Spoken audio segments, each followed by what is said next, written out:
You know, another week goes by in quarantine, and another random list of specs for the Canon EOS R5 gets released. And with new specs, means at least 787 videos. And this is another one. Welcome back to Cinefacts. So Canon keeps doing this weird thing, where they announce some specs, but they don't give you the details. We didn't get the file sizes. Are they going to be similar to the 1DX Mark II? Did they finally come up with something different? We don't really know the details. And the devil's in the details. We need them. Please, Canon. Please, sir. I want some more. There's already so many videos talking about it. Let's just take a look at what some other people have to say and kind of compare, and at the end come to our own conclusion of what we think of the camera. Is this really the next king? Is this really the next 5D Mark II? Or is this going to be a overpriced, overhyped camera? So to start off, I actually wanted to check out somebody new, and on Reddit, actually, this channel got recommended to me called Camera Conspiracies, and he kind of looks familiar.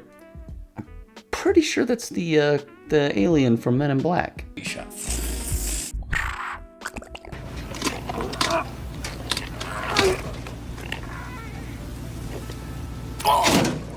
The 8K at 30p, dual pixel autofocus, full width.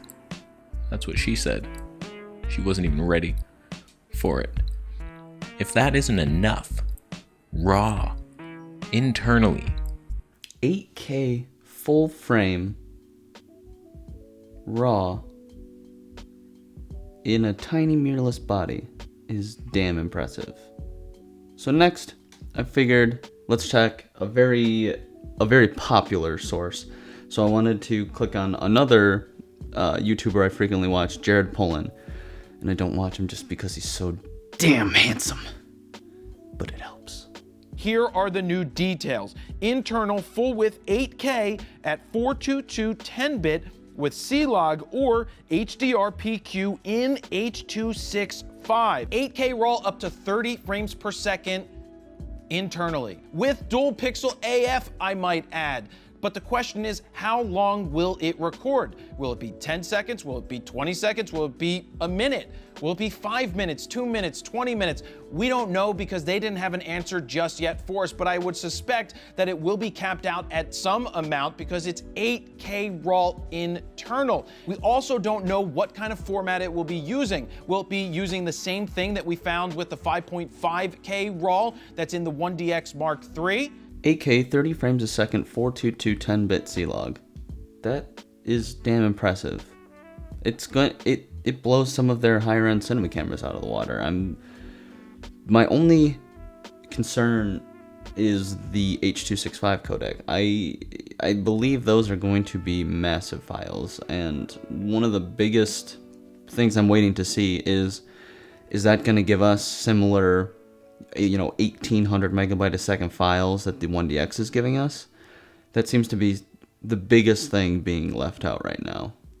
But having said that, having dual pixel autofocus in that mode is going to be a game changer. This camera is going to set a high bar for any other camera company. I guessed that it would have CF Express and one UHS-2 SD card slot. And lastly, with Jared Pullen, I didn't know somebody could be sponsored by a format or a media, but he is the highest proponent. I think he said the words CF Express more than anybody I've ever heard. And CF Express is amazing. It's very fast, and you surely will have to shoot at least with the 8K to CF Express. But my God, CF Express is so expensive. I can't express that enough. But what do you need? 4K, 120p, full frame, 422 10-bit C-Log, dual pixel AF? Yes, please. 4K 120 is going to be amazing. That is the most impressive spec to me. 4K, 422 10-bit. That is going to be the most important thing that this camera can do. But they kind of leave out some very important details with that, including the file size again. But how long is it going to be able to shoot at that? Is it going to give us audio while it's doing that? Will there be any kind of line skipping? These are the important things we need to know before we can make any real decisions on this camera. 5-axis stabilization and dual card slots. The IBIS can be used in conjunction with OBIS.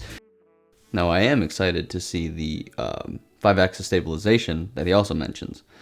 That is the main reason why I use the GH5, is that I can do 4K 60 with the stabilized sensor.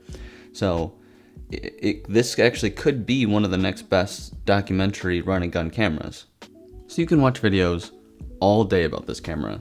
And I know I have, and I've, fallen into the hype train for a while about this camera because I have been holding off on any other purchases just to see the specs of this camera. This camera is going to revolutionize the camera industry, whether you buy one or not. Regardless, other camera companies are going to have to compete with this. Sony is definitely going back to the drawing board with their A7S III. No matter what rumors you've heard, Sony hasn't announced anything about their camera yet. And they're definitely, afraid of it, for sure. Panasonic is now going to have to compete with this camera. Their S1H does 6K, but it doesn't even do RAW yet. It's going to have to do RAW through some kind of external. Maybe their GH6, if that ever comes out. We'll see. Even the Red Komodo that is coming out sometime this year, they're trying to improve their autofocus so that they can get something even on par with Canon, because they know that autofocus is, whether soon or not, it is the future, and people are going to start wanting that. This camera is going to have the top of the line specs, but for those specs there's a cost. Do you really need 8K? Did this camera really need to have it? I mean, could they make a cheaper version of this camera that doesn't have 8K, even if it just has 4K RAW, 4K 120? I think that's what they should do. The RF mount is ungodly expensive, and adapting can be good, but anytime you throw an adapter in front of some glass, there could be and are some autofocus issues. It's not as perfect as before. To get the best quality, you're going to need to use RF. And RF right now, there's not a lot of choices.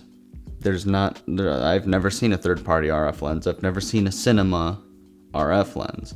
So those were my thoughts on the camera. Let me know what you're thinking. Do you have any other questions? What are some things you want answered before you're interested in this camera? Are you going to make the switch from Sony or Panasonic to Canon because of this? Talk about it in the comments down below, and give us a subscription. And check out some of the other videos we've done. We just put out a little short film during isolation contest. And everybody, please stay safe. If you have a stay-at-home order, please do it. But that's all we got today. I'm going to keep making videos while we're doing quarantine. Try not to lose my mind. And be productive with the time that you have.